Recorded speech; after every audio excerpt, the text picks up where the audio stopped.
Stop right there. I need to know right now. Before we go any further, will you use me? Will you use me forever? Will you need me? Will you never leave me? Will you make me so happy for the rest of your life? Will you take me away? Will you make me your knife? I gotta know right now. Before we go any further, will you use me? Will you use me forever?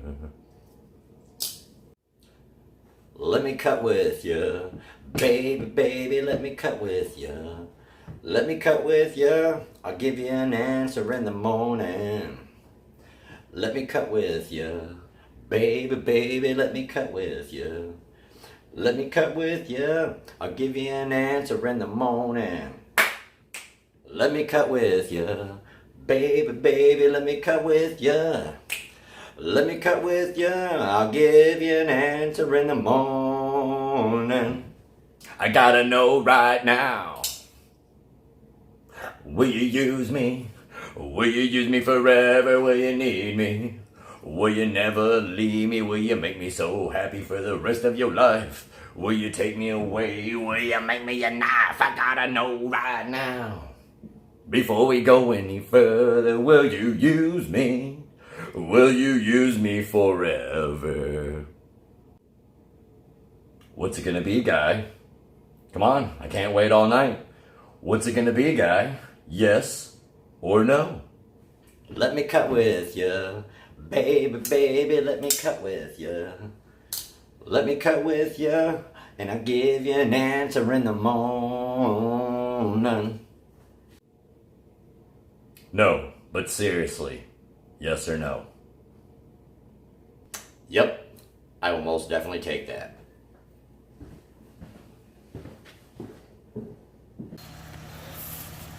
Damn cells, guy. I ain't never gonna get that song out of my head now, I swear to God. Be there all night. Alright, let's go home and play with some knives. Though it's cold and lonely in the deep dark night, I can see paradise by the dashboard lights. Damn it, sales guy. Hey, what's going on, BCS Army? Justin for Blue Collar Survival, and it's time for another review. First off, I'd like to give a huge shout out to Kenny from Inthepocket for loaning me this knife to, well, he just loaned it to me, but I decided to review it because after using it for so long, I fell in love. So thank you, Kenny, and if you have not checked out Inthepocket, go check it out. I believe there's a description to his channel down below. Also, if you're new to my channel and you're looking for that best bang for your buck in the knife and gear world, hit that subscribe button down below. While you're at it, throw me a thumbs up. Alright, so, I'm sorry you guys had to endure my awful singing, but this was a request from several of you viewers out there. You wanted to see Paradise by the Dashboard Lights, and I know Marshall definitely wanted to see it, so I hope you're pleased, Marshall. My wife was opposed to it because she's a huge Meatloaf fan, but I'm like, come on now, that's just mad respect. You know, I told her, I wouldn't do a Backstreet Boys song because I don't respect them. I'm not going to sit there and sing that garbage. Alright, but beyond all that, let's go ahead and get into this review. So first off, I'll go ahead and get a few size comparisons with it. First off will be the Microtech SOCOM Elite, which I'm in love with. This is on loan from Elliot, but I am hoping to buy one off of Kenny here in the very, very, very near future. We'll go with another Benchmade. This is the full-size Griptilian. We'll go with another Benchmade. And we'll go with the Bug Out. And while we're at it, a Bic lighter. So I love this knife. I mean, I absolutely love this knife. I'll go ahead and throw the specs up on the screen for you guys.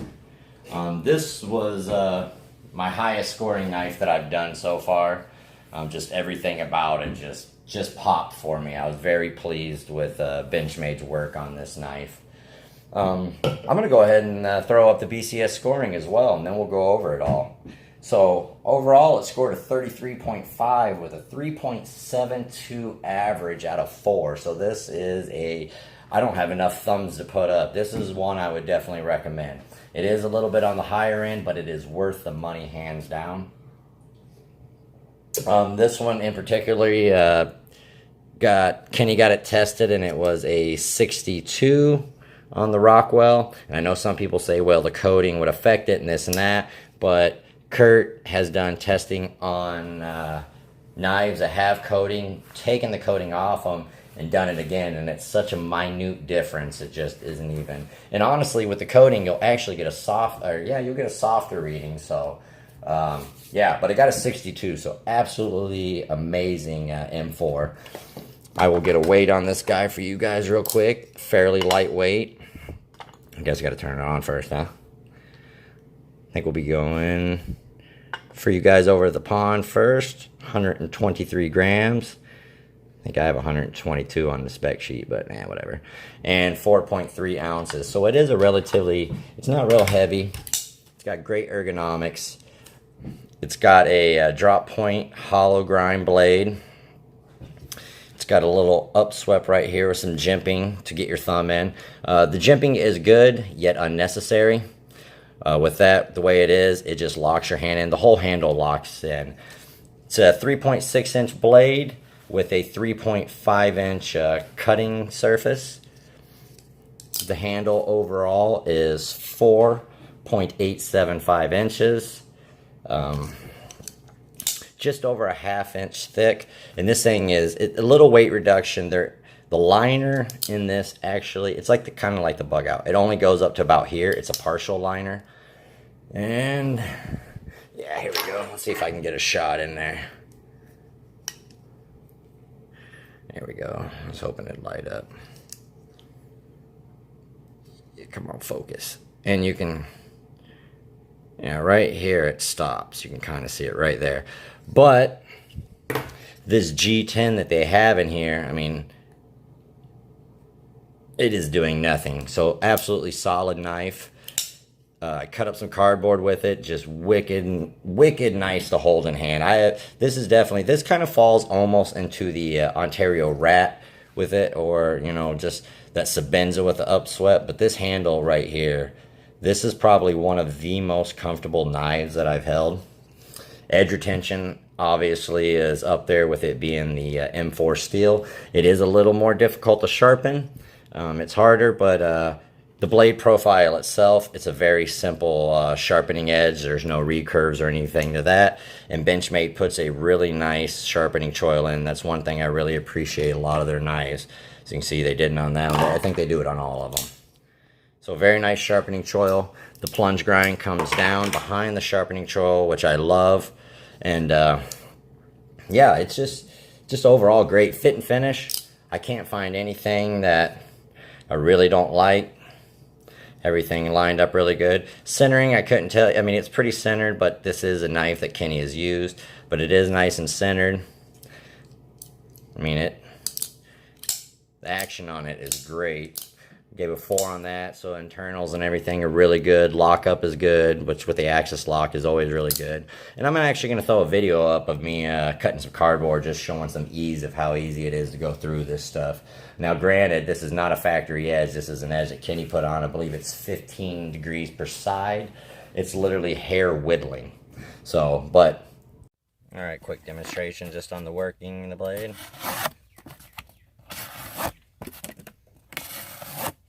Now this is not a factory edge. I just wanted to show just the using of it.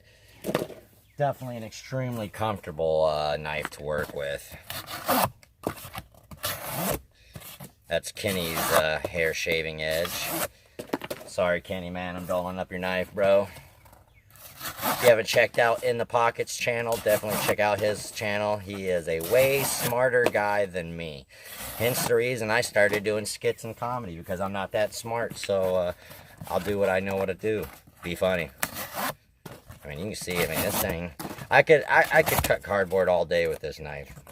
This is one of the best ergonomics of any handle I've ever used. So definitely really comfortable. That jimping is unnecessary. It doesn't bother me at all. It's not sharp, but it is unnecessary. With that ramp up like it is, your finger just sits right in there. And the way this handle swells out in the middle, just locks your hand in, so this thing isn't going anywhere. Excellent knife to work on. I could cut cardboard for hours with this. There's no hot spots. In hand, like I said, that's where this knife really excels. Just in the hand. And even if I have medium hands, but even if you have larger hands, you got enough room. I will show in the pocket. Just a little knock on this. I'm a real big deep pocket clip guy. I know it's not a huge crisis, but I don't really like to show. But it does carry fairly nice in there. Doesn't have a whole lot showing. I mean, I would definitely prefer the deep clip to the penis clip they got on here. Overall design, I just was a 4, and same with price is a 4. Price-wise, the reason I rated it so high is you go on and look for production M4 knives. The price range is all around the same. You're going to be looking at mainly anywhere from 180 to 200 plus. So that's just kind of the range that this steel falls in. It's a great steel. I have it on my M4 Mannix. I absolutely love it. It's a great steel. If you are good at sharpening, not a big deal. If you're kind of a novice, this is a little harder steel to do. But yeah, this thing just rocks. I mean, absolutely rocks. I'm very happy with it. Like I said, I don't have enough thumbs to give up. If you guys get a chance to pick this knife up, do it. I'm really sad that I'm fixing to send this back to Kenny. This is one that will be in my collection in the future. There's no way that it won't. I do actually really appreciate the red accents as well. I love the red on black. I am a Georgia Bulldogs fan, so that really hits well with me. There is a little texturing on the handle, but the texturing is absolutely not needed just due to the way that this thing locks your hand in. It's got a little bit of flare down in the pommel, so you know it holds your hand in. So yeah, that's all I got. This is a great knife. You know, I don't know what else I can say about it. If you guys get a chance and you have $191 to just blow, or if you can find a deal on it, jump on it, because I promise you, you will not be sorry. All right, guys, this is Justin from Blue Collar Survival. Thank you guys for all your support. Keep the comments coming, and if you guys got any suggestions for sales guy, throw them down in the comments down below. All right, guys, you guys stay safe.